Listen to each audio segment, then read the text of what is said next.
I just want to know, I asked Henry the same thing. When you're going like that, when do you know you're going like that? Is it the first layup or is it the first three? When do you know you're like, okay, this feels different tonight? For me personally, just seeing that first shot drop, that's a confidence builder. Um, that's a really good team over there. They got some really good people, but at the end of the day, if you let us get in a rhythm, it's scary, especially with the type of shooters that we have. We keep the floor space. But for me, if that first shot goes in, get a few layups after that, then I can get into a rhythm. And I think the game kind of dictates that. And I think we did a good job of sharing the ball and getting everyone involved. You set career highs in the G League scoring 2 games ago, and you did it again today. What are you going to do tonight for tomorrow? I'm gonna go home and play video games like I always do. Call my family, just relax. We got a big one tomorrow, but it's one game at a time. But eat food, relax, play some 2K, some Call of Duty, kind of take my mind off things. But definitely watch the games tonight just to get a little sneak preview of who we got tomorrow. Congrats, man. Good luck tomorrow. Thank you. Go to Steven next. Hey, Matt. Just like you mentioned how like seeing that first one go in it made you feel good, but does that like make you more aggressive? Because you seemed much more aggressive looking for your shot today than you have like in past games. I think it's a little bit of both. You see that first shot go in, that's like I said, it's a confidence booster, and after that you just get things rolling. But for me, like I said, the game kind of dictates what I need to do, whether I need to facilitate scoring. But in our offense, if you're not aggressive, it's not going to work. All 5 guys need to be aggressive at all times. So, I got into a rhythm. I've been doing this since college, since high school. Shots dropping, just staying aggressive, waiting, being patient, taking the right shots. But I think we all did that, and that's why we came out with a win. And defensively, like you guys only gave up 17 points in the fourth quarter. I think only 46 in the entire second half. What did you guys do defensively to kind of like put the clamps down on them and kind of run away with the game essentially?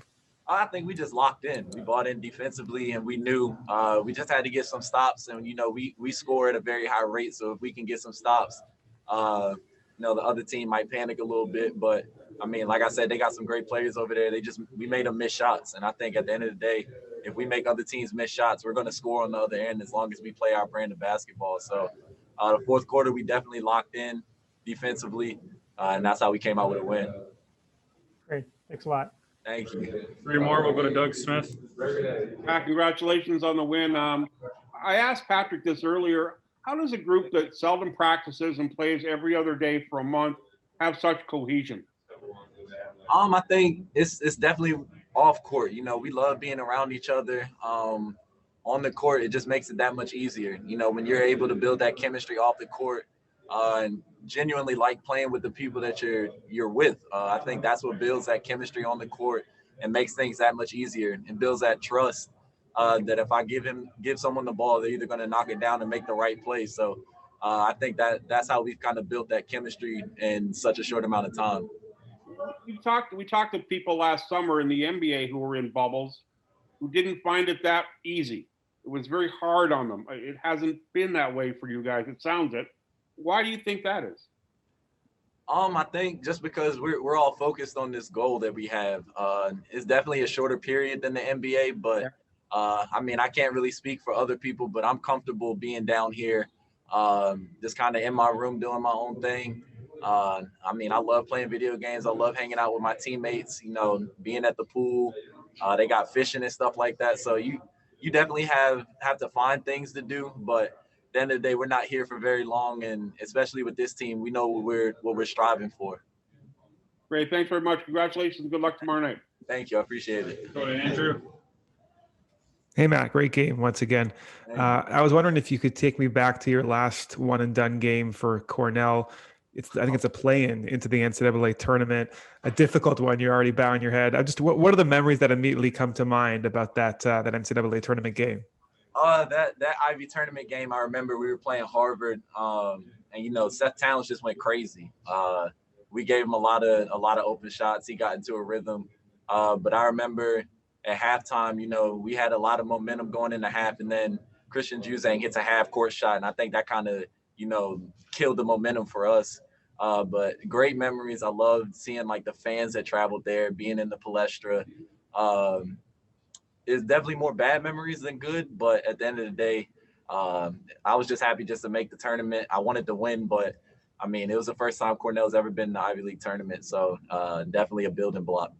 Not to harp on the bad memories, but were there any flashbacks with that third quarter buzzer beater that it went down? Was the third quarter, was at halftime, that heave buzzer beater that went down in this game today that kind of looked like it might spark the ignite? Any flashbacks going on? Yeah, it was definitely a flashback, especially seeing someone that good like Jalen Green hit a shot like that to get, you know, his team rolling and get him rolling especially. But we knew coming into the fourth quarter, we definitely needed to shut him down and get some stops and then score on offense. So for me, it was definitely a flashback, but it was a quick one because I knew fourth quarter's coming. We got 12 minutes to try to, you know, get past the first round and get on to the second one. So definitely a quick flashback, but, you know, he's a great player. He made a tough shot. You just got to move on.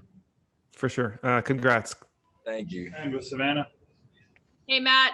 Good How game. you doing? Thank you. I'm good. Yo, so you mentioned you play 2K, and this is no secret. You're really talented with that as well. But does anything from 2K translate to your game on the court? No, not at all. I play a lot of my career, you know, creating players, and all my players are centers. So it's a complete opposite of everything that I am. You know, I dunk the ball a lot, grab a lot of rebounds, block a lot of shots. So it's definitely nowhere close to what I am. Gotcha. So then what has been the mental switch maybe halfway through the season when was it more getting the opportunity, or did you change your mentality to get you to playing at this level that you are right now? It's a little bit of both. You know, you definitely got to take advantage of the opportunity because, you know, you're getting put in this position for a reason. People trust you, and people have that confidence in you. So you got to go out there and produce at the end of the day. And if you don't produce, you know, you can find yourself back in the same position. So for me, it's definitely a mental switch that you have to flip. Different preparation every game, but just staying ready for the opportunity. I was in a camp, a Nike Skills Academy after my junior year. And one of my good friends now, Ninth Wonder, told me something and it always stuck with me. He said, chance favors the well-prepared. So that's something that stuck with me for such a long time. And as long as I stay prepared, whatever opportunity, I'm going to be ready for.